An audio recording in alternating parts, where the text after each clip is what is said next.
ओम शांति। आज सुनते हैं 20 फरवरी 88 के अव्यक्त बाप दादा के मधुर महावाक्य। आज की मुरली में बाबा ने भारत भूमि की बहुत महिमा की और बाबा ने कहा क्या कारण तुम्हारा भारत भूमि से बड़ा प्यार है। साथ साथ बाबा ने 4 क्वेश्चन पूछे। नंबर 1, ब्राह्मणों का संसार कौन सा है। नंबर 2, बाप का सच्चा आज्ञाकारी किसे कहेंगे। नंबर 3, सेवा करते हुए बोझ मुक्त रहने के लिए क्या स्मृति में रखें।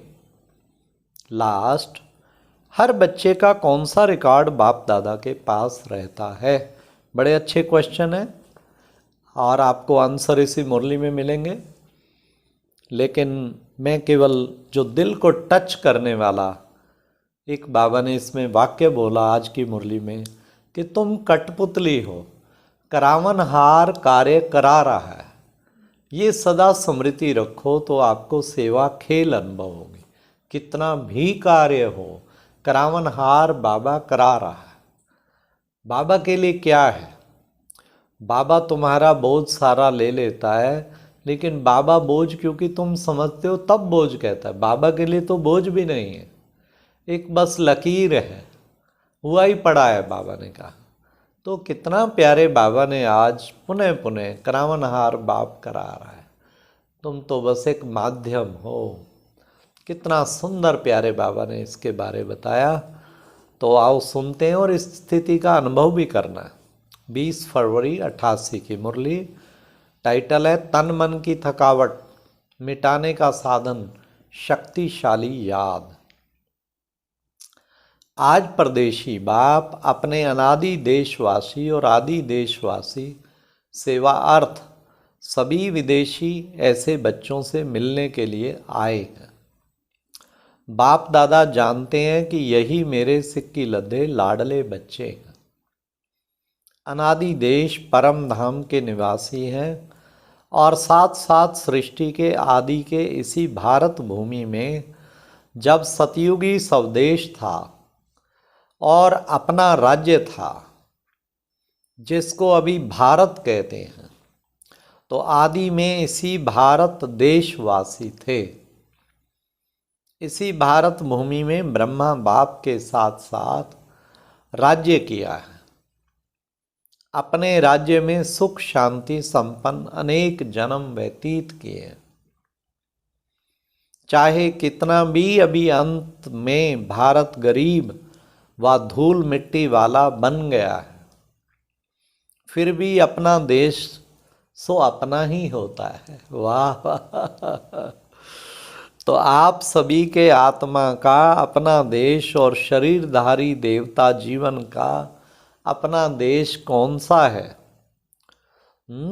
कौन सा था, भारत ही था ना। कितने जन्म भारत भूमि में रहे वह याद है। 21 जन्मों का वर्षा सभी ने बाप से प्राप्त कर लिया है, इसलिए 21 जन्म की तो गारंटी है ही है, क्योंकि उस वक्त तो केवल भारत ही होता है और बाकी सब जलमयी। बाद में भी हर एक आत्मा के कई जन्म भारत भूमि में ही हुए हैं, क्योंकि जो ब्रह्मा बाप के साथ साथ आपे ही पूज्य आपे ही पुजारी का पार्ट भी साथ साथ बजाते हैं। द्वापर युग के पहले भगत आप ब्राह्मण आत्माएं बनती हो। आदि स्वर्ग में इसी देश के वासी थे और अनेक बार भारत भूमि के देशवासी हो, इसलिए ब्राह्मणों के अलौकिक संसार मधुबन से अति प्यार है। यह मधुबन ब्राह्मणों का छोटा सा संसार है, तो यह संसार बहुत अच्छा लगता है ना। यहाँ से जाने को दिल नहीं होती है ना। अगर अभी अभी ऑर्डर कर लें कि मधुबन निवासी बन जाओ, तो खुश होंगे ना। वह यह संकल्प आएगा कि सेवा कौन करेगा। सेवा का संकल्प तो बाबा ने कहा सेवा के लिए तो जाना ही चाहिए हमें। बाप दादा कहे बैठ जाओ, फिर भी सेवा याद आएगी क्या? सेवा कराने वाला कौन है? जो बाप का डायरेक्शन हो, श्रीमत हो, उसको उसी रूप में पालन करना, इसको कहते हैं सच्चा आज्ञाकारी बच्चा। बाप दादा जानते हैं मधुबन में बिठाना है व सेवा पर भेजना है। ब्राह्मण बच्चे को हर बात में एवर रेडी रहना है। अभी अभी जो डायरेक्शन मिले उसमें एवर रेडी रहना। संकल्प मात्र भी मनमत मिक्स ना हो, इसको कहते हैं श्रीमत पर चलने वाली श्रेष्ठ आत्मा। यह तो जानते हो ना कि सेवा के जिम्मेवार बाप दादा हैं, वह आप हैं।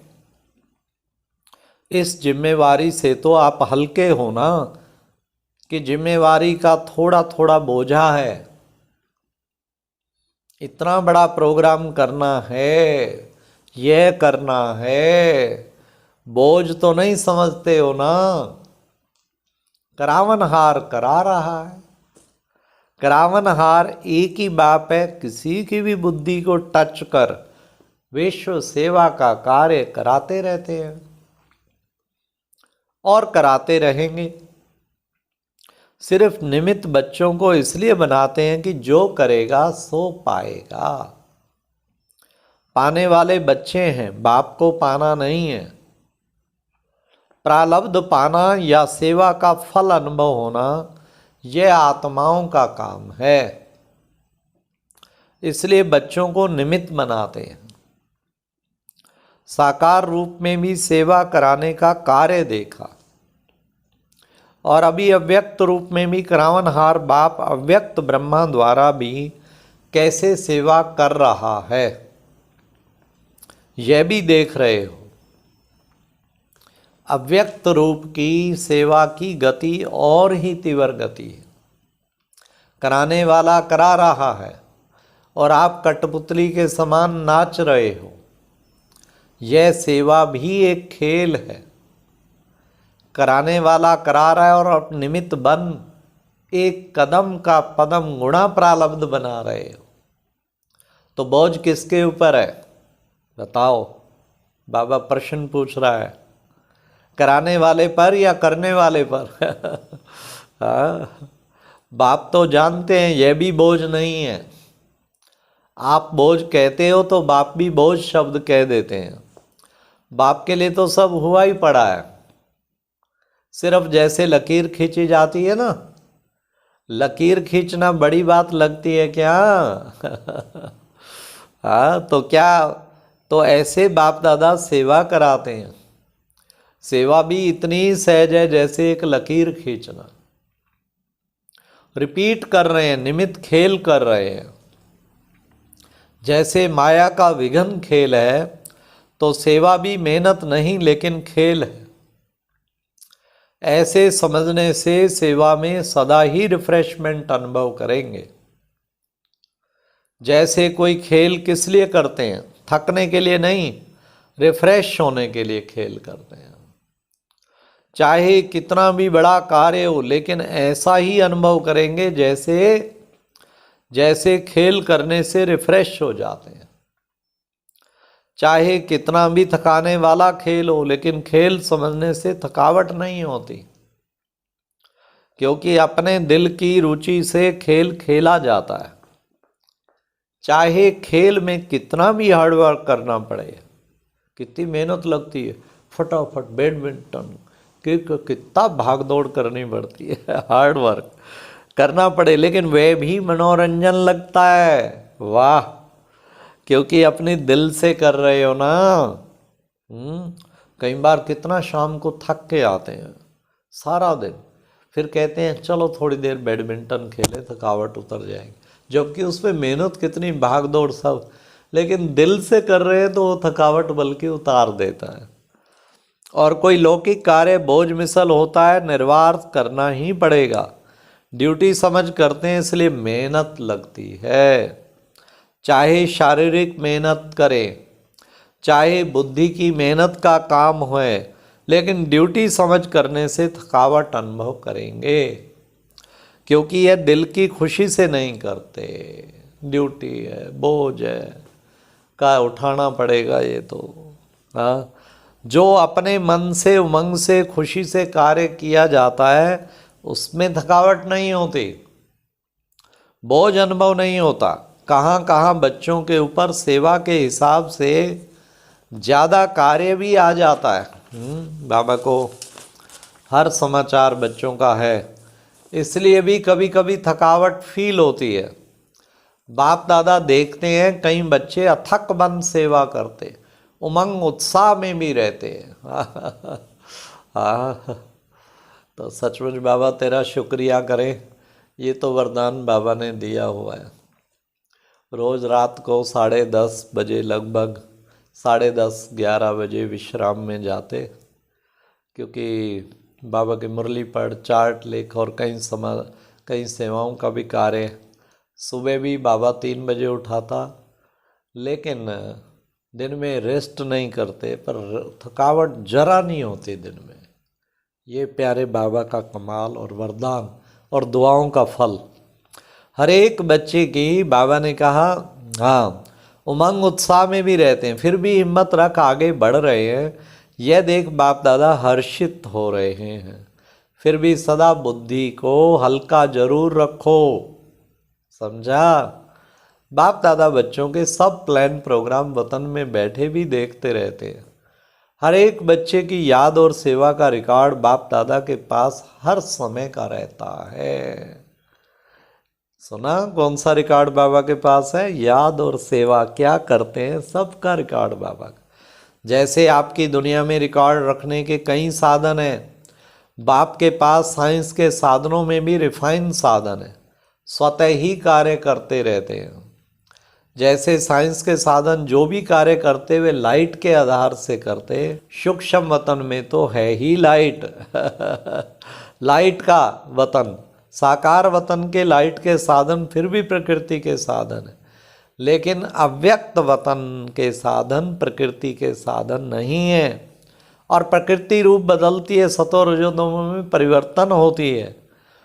इस समय तो है ही तमोगुणी प्रकृति, इसलिए साधन आज चलेंगे कल नहीं चलेंगे, लेकिन अव्यक्त वतन के साधन प्रकृति से परे हैं, इसलिए वह परिवर्तन में नहीं आते।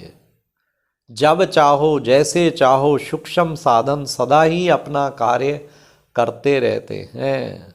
इसलिए सब बच्चों के रिकॉर्ड देखना बाप दादा के लिए बड़ी बात नहीं है। वाह वाह वाह वाह। अच्छा, सदा याद और सेवा के बैलेंस द्वारा बाप की ब्लेसिंग के अधिकारी, सदा बाप के समान डबल लाइट रहने वाले, सदा निरंतर शक्तिशाली याद का लिंक जोड़ने वाले, सदा शरीर और आत्मा को रिफ्रेश रखने वाले, हर कर्म विधि पूर्वक करने वाले, सदा श्रेष्ठ सिद्धि प्राप्त करने वाले, ऐसे श्रेष्ठ समीप आत्माओं को बाप दादा का याद प्यार और नमस्ते। अच्छा, ओम शांति। तो क्या करना है, क्या करना है? हर वक्त नशे में रहना है, सेवा करते हुए डबल लाइट बाबा करा रहा है। ओम शांति। ये एक प्रेरणादायक वीडियो है, जरूर देखें, कोई भी मिस ना करे।